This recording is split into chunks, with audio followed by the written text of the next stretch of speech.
하루의 시작이 완전히 열리기 전 고요한 아침, 하나님의 말씀 앞에 나오신 우리 예배자 여러분들을 주님의 이름으로 축복합니다. 우리는 사순절 특별 새벽 기도회로 모이고 있는데 사순절의 아침은 조금 다른 느낌인 것 같아요. 이제 우리가 예배를 마치고 댁으로 돌아가실 때에 이제 햇살이 떠오르게 될 때에 우리는 이렇게 묻게 되지 않습니까? 주님, 오늘 제가 어떠한 마음으로 살아야 하겠습니까? 우리가 사순절을 하나님께 묻는 신앙이 회복되는 시간이 되었으면 좋겠다, 이렇게 말씀을 나눴었는데, 주님, 오늘 저는 어떠한 마음으로 살아야 합니까? 매일마다 이 질문을 하나님께 던지며 이 하루를 시작할 수 있으면 좋겠습니다. 자, 오늘은 우리가 아침 이 말씀을 받고 있는데, 오늘 말씀의 배경도 아침이에요. 사람들은 다 각각 집으로 돌아갔지만 예수님은 감람산으로 가십니다. 기도의 자리예요. 그리고 이른 아침 다시 성전으로 예수님께서 오셨어요. 왜냐? 하루의 시작을 하나님 앞에서 여신 것이죠. 여러분, 사순절이 바로 이런 시간입니다. 남들보다 조금 일찍, 조금 더 깊이 내 마음을 주님 앞에 두는 시간. 여러분, 이 사순절의 시간, 우리 하나님을 더 깊이 만나시기를 주님의 이름으로 축복합니다. 그런데 그 아침에 한 여자가 사람들 가운데 세워져요. 그런데 그 여자를 둘러선 사람들의 손에는 돌이 들려져 있어요. 자, 그 현장으로 우리가 들어가 보면서 나는 어떤 자리에 서 있는가를 우리가 말씀을 통해 한번 묵상해 보기를 원하는데요. 자, 7장 53절로 8장 2절의 내용을 보시니까, 자, 사람들이 집으로 돌아갔고 그때 예수님은 감람산으로 가셔요. 기도하시기 위함이죠. 그 밤은 고요했을 것입니다. 사람들의 소리 대신 하나님 아버지의 뜻을 묻는 기도가 있었을 거예요. 그리고 이른 아침 예수님은 다시 성전으로 들어오십니다. 피곤함을 핑계로 미루지 않으셨어요. 아침은 하루의 방향을 정하는 시간이기 때문에 예수님은 하루를 말씀과 가르침으로 여시죠. 2026년의 사순절, 우리도 지금 같은 선택을 하고 있습니다. 말씀으로 하루를 다시 말씀으로 하루를 시작하겠다는 이 선택. 여러분, 이 선택이 우리의 영혼을 지키는 큰 선택인 줄로 믿습니다. 자, 3절에서 6절을 보니까 사람들이 한 여자를 끌고 왔어요. 4절을 보니까 이 여자가 간음하다가 현장에서 잡힌 여자래요. 자, 이 상황을 우리가 그림으로 한번 그려보면 끌려온 여자가 사람들 한가운데 서 있어요. 사람들이 먼 구경이라도 난 것처럼 이 여자를 둘러싸 있어요. 빠져나갈 길이 없습니다. 자, 이 여자에게 그 자리는 어떤 자리였을까요? 모든 시선이 나를 향해 있고 아무도 내 편이 되어주지 않고, 그렇다고 나에게 어떠한 설명할 기회를 주는 것도 아니고 이미 결론이 내려진 자리. 그런데 그 자리에서 사람들이 율법을 이야기를 해요. 5절을 보니까 모세는 율법에 이러한 여자를 돌로 치라 명했습니다. 겉으로 보면은 아주 의로운 말처럼 들리죠. 율법을 지키려는 것 같아요. 율법을 의지하는 것 같아요. 하지만 그들의 마음은 어땠습니까? 6절, 예수를 시험함이로라. 그들이 이렇게 율법을 들이댄 것은 고발할 조건을 얻고자 하여 예수를 시험함이라. 여자를 걱정해서가 아니에요. 율법을 지키기 위함이 아니에요. 하나님의 뜻을 묻기 위함도 아니에요. 예수님을 곤란하게 만들기 위하여 이 여자를 이용하고 있는 거예요. 여러분, 이 말씀으로 우리를 한번 비춰봤으면 좋겠어요. 혹시 우리도 누군가의 약점을 이용한 적은 없을까? 겉으로는 맞는 말을 하는 것처럼 보이지만 사실은 내 마음을 드러내기 위해 많은 말을 쏟아냈던 적은 없었는가? 그리고 또 하나 생각해 볼 것은, 여러분, 지금 이 여자가 간음한 현장에서 잡힌 여자예요. 간음한 현장에서 잡혀왔다라면 상대가 있겠죠. 그런데 왜 여자만 지금 이 자리에 서 있을까? 같이 죄를 지은 남자는 어디에 있을까? 여러분, 이것이 세상의 정의입니다. 공정한 것 같지만 편리한 정의. 내가 돌 던지기 쉬운 사람만 가운데 세워놓는 정의. 이것이 바로 우리 사는 세상의 정의인데, 그때 예수님이 어떻게 하시냐면 6절 뒷부분을 보니까 몸을 굽혀 손가락으로 땅에 글을 쓰세요. 아무 말씀도 하지 않으세요. 이 여자가 간음을 했다고 흥분하지도 않으셔요. 사람들의 소리에 휩쓸리지도 않으셔요. 그 여자를 바라보면서 신문하지도 않으셔요. 오히려 몸을 낮추십니다. 그리고 손가락으로 땅에 글을 쓰십니다. 뭐라고 쓰셨는지 성경은 침묵하고 있지만 제가 묵상했을 때 이렇게 말씀하시는 것 같아요. 잠깐만 기다려봐라. 잠깐만 우리 멈춰보자. 사람들이 지금 그 여자를 째려보고 있었겠죠. 이 죄인아, 이 간음한 여자야, 내가 너를 돌로 칠 거야. 그런데 예수님은 아니야, 잠깐만 멈춰보자. 여러분, 이 사순절 우리 손에 들려있는 이 손을 우리가 잠깐만 들여다볼 수 있으면 좋겠습니다. 오늘 이번 주일, 지난 주일에 받은 말씀과 이어 생각해보면 우리가 지금도 들고 있는 이 활시위를 잠깐만 내려놓을 수 있으면 좋겠습니다. 내가 얼마나 쉽게 판단했었는가?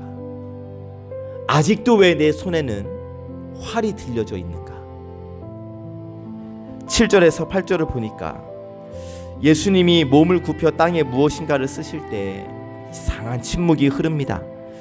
정죄의 소리보다 더 강한 침묵이 흐르고 있어요. 그리고 드디어 예수님이 말씀하십니다. 너희 중에 죄 없는 자가 먼저 돌로 치라. 여인을 향해 말씀하시는 게 아니에요. 돌을 든 사람들을 향해 예수님이 말씀하셔요. 너희 중에 죄 없는 자가 먼저 돌로 치라. 그러니까 율법은 남을 향하기 이전에 먼저 나를 향해야 한다는 겁니다. 율법으로 말씀으로 누군가를 정죄하기 이전에 먼저 그 말씀의 빛 앞에서 내가 서 있어야 한다는 것이죠. 너희 중에 죄 없는 자가 먼저 돌로 치라. 그러자 9절, 나이 많은 사람들로부터 하나씩 떠나가고 있습니다. 아마 가장 오래 살아온 사람들이 가장 먼저 돌의 무게를 느꼈겠죠. 그만큼 살아온 시간 동안 지은 죄가 많았을 거니까. 그리고 돌이 바닥에 떨어지는 소리가 들립니다. 사람들이 조용히 하나둘씩 그 자리를 떠나고 있어요. 아침의 빛이 점점 밝아지듯 양심의 빛이 그들의 마음을 비춘 거예요. 그리고 마침내 예수님과 그 여자 둘만 남습니다. 그 상황에서 10절 11절을 보니까 예수님이 여자에게 물으셔요. 여자여, 너를 정죄한 자가 없느냐? 여자가 대답합니다. 주여, 없나이다. 굉장히 떨리는 고백이었겠죠. 그리고 예수님이 말씀하세요. 나도 너를 정죄하지 아니하노니 가서 다시는 죄를 범하지 말라. 따뜻함도 느껴지고 단호함도 느껴지고, 예수님은 이 여자의 과거를 붙들고 정죄하지 않으셔요. 그리고 미래를 향해 새로운 길을 열어주십니다. 여러분, 이것이 바로 예수님께서 우리에게 허락하시는 은혜예요. 여러분, 예수님은 우리의 죄를 덮어주신 것뿐만이 아니라 죄에서 나오게 하셨습니다. 다시는 죄를 짓지 말라. 우리에게 새로운 길을 열어주셨어요. 다시 여러분, 예수님께서 이 사순절 우리에게 베풀어 주신 은혜는 우리의 죄를 덮어주신 것뿐만이 아니라 우리로 하여금 죄를 짓고 살아가지 아니할 수 있는 새로운 길을 열어주셨어요. 여러분, 이 사순절 이 은혜를 붙드시기를 주님의 이름으로 축복합니다. 예수님께서 우리에게 베푸시고 허락하신 그 은혜, 예수님께서 우리에게 열어주신 새로운 길을 걸어가는 저와 여러분들 되시기를 예수님의 이름으로 간절히 축복합니다. 12절, 예수께서 또 말씀하여 이르시되 나는 세상의 빛이니 나를 따르는 자는 어둠에 다니지 아니하고 생명의 빛을 얻으리라. 아멘. 자, 이 말씀은 갑자기 생뚱맞게 나온 말씀이 아니에요. 자, 방금 전까지 사람들은 어둠 속에 있었지요. 어떤 어둠입니까? 정죄의 어둠, 위선의 어둠, 숨기고 싶은 죄의 어둠, 그런데 그 한가운데 예수님이 서 계셨죠. 예수님이 서 계신 자리에는 돌이 날아가지 않았고, 정죄의 어둠, 위선의 어둠, 숨기고 싶은 죄의 어둠에 사로잡힌 사람들이 하나둘씩 떠나갔으며, 예수님의 빛이 임하자 이 여인에게 새로운 길이 열렸어요. 빛이 비추어진 거지요. 여러분, 빛이 뭐예요? 빛은 어둠을 쫓아냅니다. 숨겨진 것을 드러냅니다. 그리고 무엇보다 빛은 길을 보이게 하는 거예요. 여러분, 밤에 불을 끄고 방 안을 걸어보면 막 가구에 부딪히고 어디가 문인지 잘 보이지 않지만 아주 조금의 빛이라도 그 방 안에 있다면 여러분, 방의 구조가 보이고 어디로 가야 할지 보이는 것 아니겠어요? 그런데 예수님이 바로 그 빛이다. 어둠 속에 살아가고 있는 이 세상, 우리가 여러분 작은 예수 그리스도의 빛 조금이라도 받기만 하면 우리는 이 세상을 살아갈 수 있는 길을 볼 수가 있게 되는 것이요. 또 빛은 아파요. 여러분, 오늘 대교 돌아가셔서 뭐 소파 밑이나 침대 밑이나 무슨 뭐 찬장 밑에를 후레쉬 빛으로 한번 쫙 비춰보세요. 어마어마하게 먼지 쌓여 있을걸요? 아무리 깔끔하신 분들도 빛이 비추어진 거예요. 빛이 비추어지면 숨기고 싶었던 먼지가 보이고 지저분한 곳이 드러나요. 그런데 여러분, 그 빛을 비추어 봐야 더러운 곳이 있구나 하고 청소할 수 있는 거잖아요.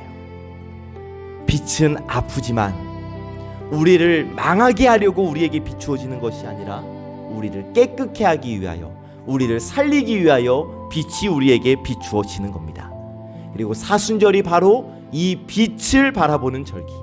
내 어둠을 숨기지 않고 빛 앞으로 내 어둠을, 내 죄를, 내 숨기고 싶은 본성을 주님 앞으로, 빛 앞으로 가지고 나오는 시간이 이 사순절기인 거예요. 여러분, 우리의 마음속에 빛이 비추어지지 아니했으면 좋겠다, 숨기고 싶은 것들이 있어요.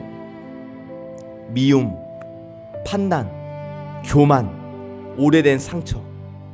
그런데 그것들을 향해 예수님께서 예수님의 빛을 비춰주시며 말씀하십니다. 내가 빛이다.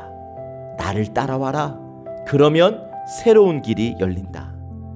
여러분이 사순절의 아침 예수 그리스도의 빛을 따르기로 결단하시기를 주님의 이름으로 축복합니다. 아멘. 13절에서 20절의 내용인데, 예수님이 나는 세상의 빛이다 라고 말씀하시니까 바리새인들이 말해요. 야, 네가 네 스스로를 빛이라고 하니까 우리는 네 말을 믿을 수 없다, 뭐 이런 이야기예요. 빛이신 예수님이 눈앞에 있는데 그들은 빛이 뭐냐고 따지고 있는 거예요. 어리석은 사람들이죠. 예수님이 말씀하십니다. 14절, 나는 어디서 와서 어디로 가는지 안다.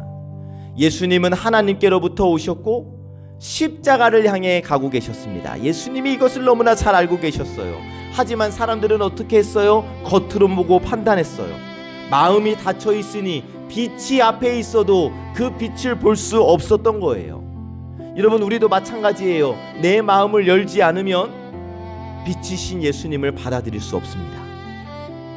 내 마음의 문을 열고 내 문 밖에서 두드리고 계시는 예수님을 모시어드리지 않으면 우리는 여전히 어둠 속에서, 정죄의 어둠, 위선의 어둠, 교만의 어둠 속에서 우리는 살아갈 수밖에 없게 되는 거예요. 마음의 문을 여시기를 바랍니다.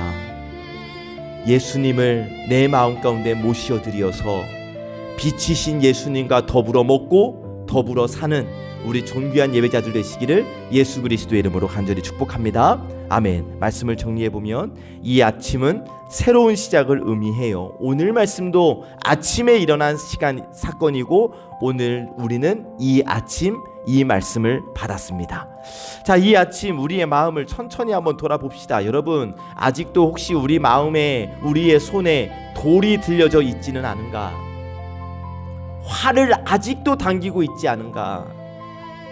누군가를 향한 서운함, 판단, 오래된 미움, 저 사람은 왜 저러지?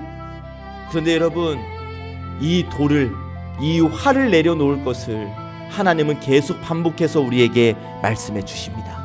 그 돌, 그 활을 내려놓으시고 예수 그리스도의 빛 앞으로 나아갑시다.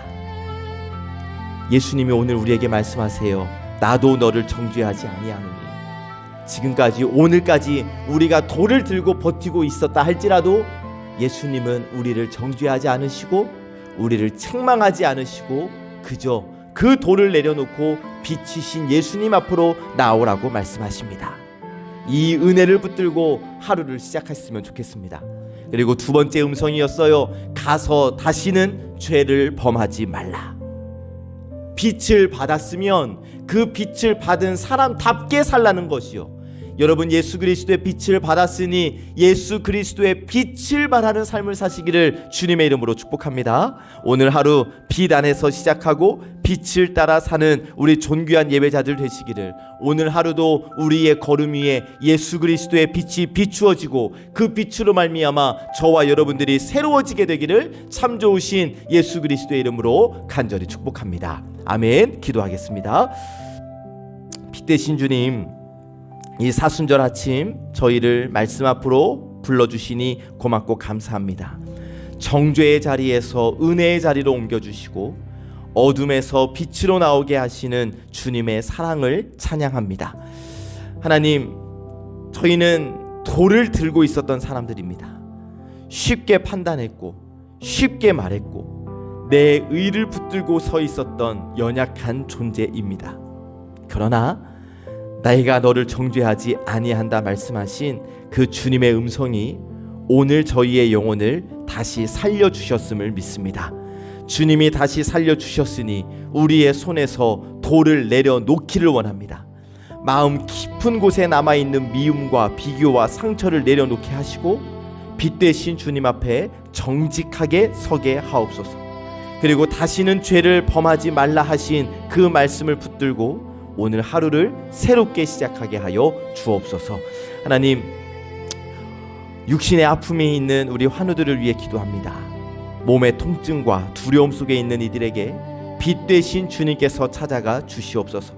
치유의 빛을 비춰주시사 예수 그리스도의 치유의 빛이 그곳에 비추어짐으로 말미암아 나음 입을 수 있는 은혜를 누리게 하여 주시옵시고 치료와 회복의 모든 과정 위에 하나님의 평강을 덮어 주시옵소서.